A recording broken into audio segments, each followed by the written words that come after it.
What's coming up for Drive? I mean, you guys, like I said, you guys tackle so many spaces very well, very organized. What's the vision? I think right now, as far as where we are, our biggest look, we have to get better at what we're doing. And then that's the biggest thing. It's like, we know the product works. We know we love the product. We know the members love the product, but we can always be better. When you have 100 people on staff, my job is to make sure that those guys that are on the floor are delivering the same product that I would be delivering. Are they giving the same passion back to the members? I think right now is to keep growing internally what we have going. Are we evolving our programming? Are the results there? Are injuries not there? Which they are not. And just making sure that the experience is what it is. Yeah. Is the facility still clean? Is it still operating the way they want? Yes, absolutely. All right, we're back for another episode, Drive Custom Fit. Both of the founders right here, Tony Hajjar and Jake Bosse. Man, so one of the things I kind of want to talk about is, with you, Tony, is, a lot of times when you guys are coaching or anything, like, you have the product, you guys have great training, like, it's, you guys doing everything the right way. Like you said, it hits all those pillars. But there's also a portion of it to where it's the mental aspect of that. Obviously, one of the things I've noticed with you when we first met going on, it's like, man, you really, really, tap in, and are able to, speak to your classes, motivate them. I know there's many times where I'm like talking to guys on the side, I'm like, dude, I'm gonna run through a brick wall right now. Like, where did that come from? Has that always been just part of like who you are? Like, where does that, motivation? We all have a story. And I think a lot of times we're afraid to tell that story. I started my coaching career in 1998. So all the way from high school to college, what I realized over the course of all this time, and even at Drive, is someone needs to be told that it's okay to think and feel the way we think and feel. A lot of those, whether it's the videos or just even coaching in class, it's like, I'm not saying anything to anyone that they're thinking on their own. Yeah. Sometimes we're just afraid to voice that. So to be honest, for you and for us and for anyone that wants to get anywhere, you have to go through a little bit of adversity. Yeah. Right? So, we take this, especially in the form of training. It's like, okay, I understand how you're feeling because we've been there. Yeah. But no one cares.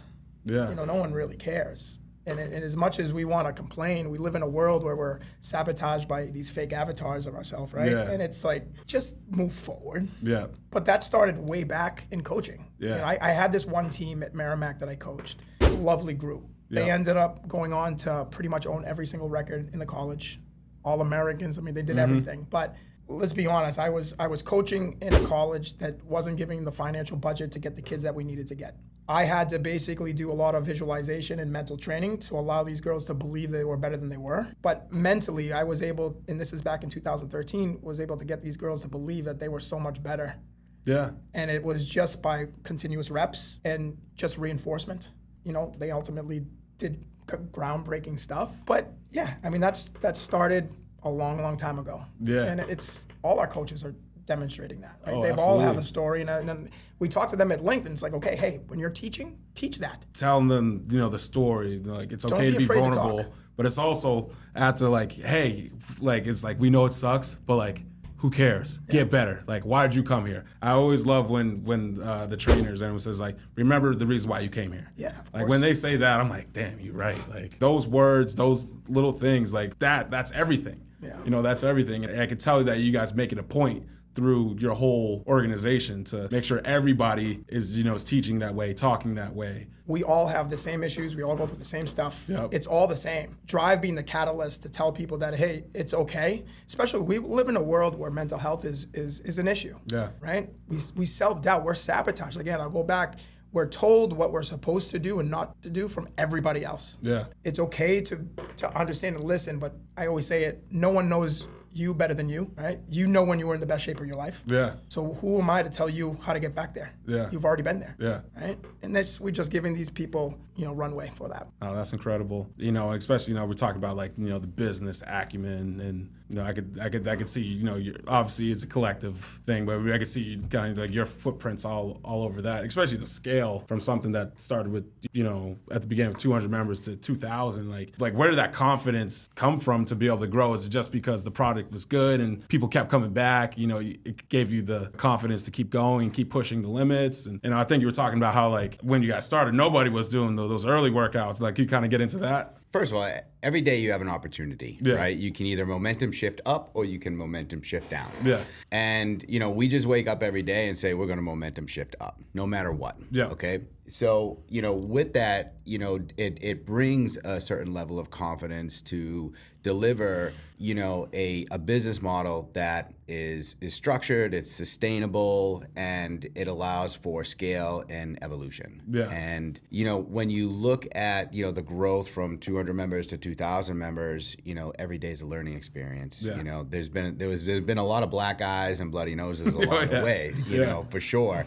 But we've had our challenges, and I think that some of the stuff that I learned early on in my career, in my 20s, I worked for a technology company that was a young startup company. So I had this sort of startup mentality education, that allowed me to learn how to build systems and how to build teams. And, teams and systems sort of allow you to collectively, grow and scale a business for sure. Yep. Because you have your fingers on the pulse, you understand things, right? So it takes time to develop, KPIs and key performance indicators and things like that. But as you start to develop them, you have to have a certain obsession with them too. Yeah. And there's no book. It's not like there's a book that you can go out and say, all right, this is my business book that is going to tell me how to operate my unique business, especially a business like Drive, which is extremely unique. Yeah. There's really not another health club like Drive. Your Lifetime Fitness, which is more of like a country club. You have your Equinox, which is, certainly luxury like Drive, but a little bit more sort of expansive in terms of, spacing and size. Yeah.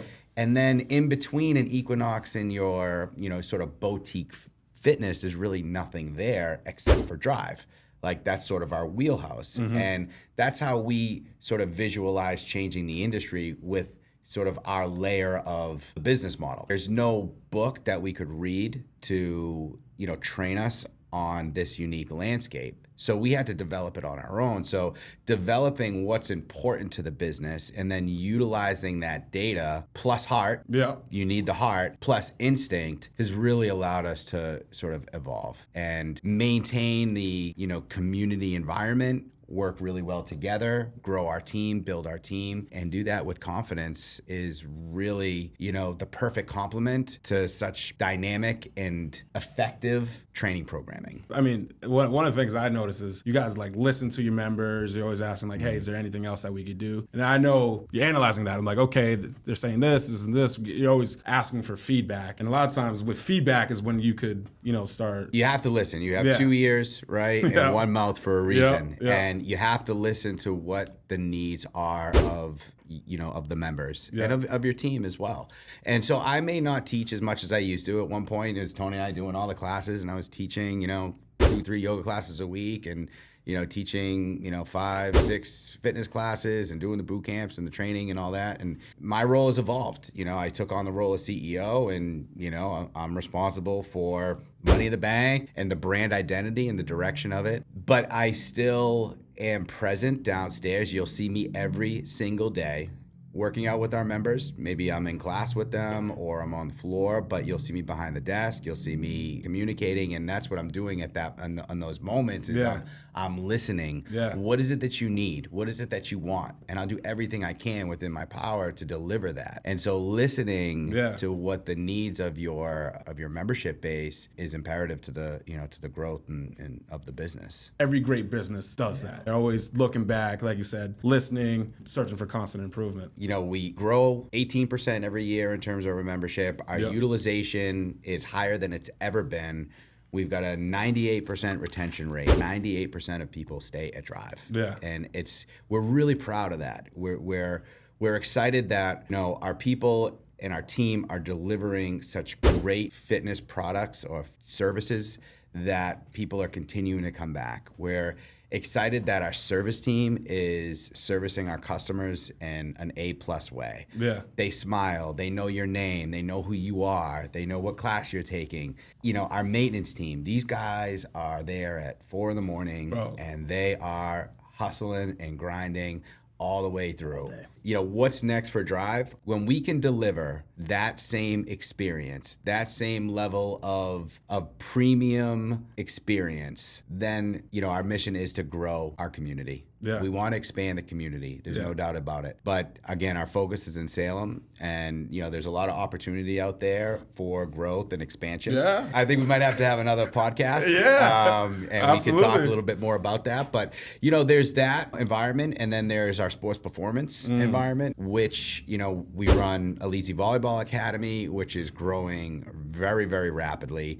You know, that started with, you know, 20 girls and then to 70 girls and 150 girls, and now we're expanding to boys. So, you know, we expect 300 kids in the program, both boys and girls, from ages 12, even grassroots, 9 to 12 in the grassroots programs, and then 13 to 18, you know, in the club program. And we expect that number to be 300 in 2024. So that business is something that we're extremely proud of, and we love to work with those kids. We really are passionate about watching a kid that doesn't have the very best coordination or athleticism, you know, at 12 years old, and then watching them go through the volleyball program, the athletic training performance program, Elite Z at Drive, and then now they're 15 and they're making their varsity team. It's an incredible thing to watch and see. So we love the athletic and youth sports element in addition to fitness. Yeah. And I think that you'll start to see a lot more with Jake and Tony doing things of that sort, as well as, you know, we move into 2024, 2025. I mean, you think about health and wellness, there's so many components to it. You know, obviously you got the fitness aspect, but, you know, like the mental health and the nutrition and the, you know, physical rehabilitation. And I think it's incredible that you guys recognize that and are able to bring everybody together, because it's like that goes back to you guys' community mindset. We're always better together. We motivate, you know, ourselves together. Like, you know, when your classes, it's when everyone has that togetherness, that community feeling, everything just goes through the roof. And, you know, it's definitely going to be, a lot of people are going to be able to benefit from this. So I'm excited to be a part of it in any way that I can. And I'm excited that you guys are doing it. You guys are doing a lot of incredible things in the community. Keep it up, man. It's really cool. Even, you know, it's not even that little. Like, I've probably met you guys 5-6 years ago, just to see where you guys were from then to where you're at now, where you guys keep going. The vision is strong. Everything's good. And, you know, even talking to like some people that have been members for a long time and they're still in there, and, you know, they always talk about, oh yeah, like the, you know, classes from the beginning. Like, you guys have been able to very, you know, capture and be part of a lot of people's lives, and, you know, it's very, very special what you guys are doing. You know, let's get it. Let's keep doing it, man. You guys are more than welcome to jump on the podcast at any time, and especially when you got some groundbreaking announcements. Let me know. Y'all can break it wherever you want, but we at least going to do a recap, you know, on Small Town Famous, because you guys are definitely small town famous. That's for damn sure. So I got you guys some gifts. We're gonna do like a little swap. I think these hats came out pretty fresh. Oh, look at that. You know, the little Small Town Love it. Famous. Look at that, boom. man. Great font, great logo, great design, you know, great hat. Stands out right there. I'm like, I love it. Yeah, I love so. it. And Thank you so much. we got a couple things for you too. We got one for you, and we got one for your wife, Kristen. Appreciate you guys. Little swag in there. Let's go. Y'all too much, man. Definitely have to get you guys back on. But, man, I love it. I need you guys to whip me back into shape. Let's get it going. Yeah, no, I'm back. You know, I was texting some of the trainers. I'm like, all right, 2 days, whatever it is. Let's go. I know, it's tough, dude. The summer, I'm like, if I'm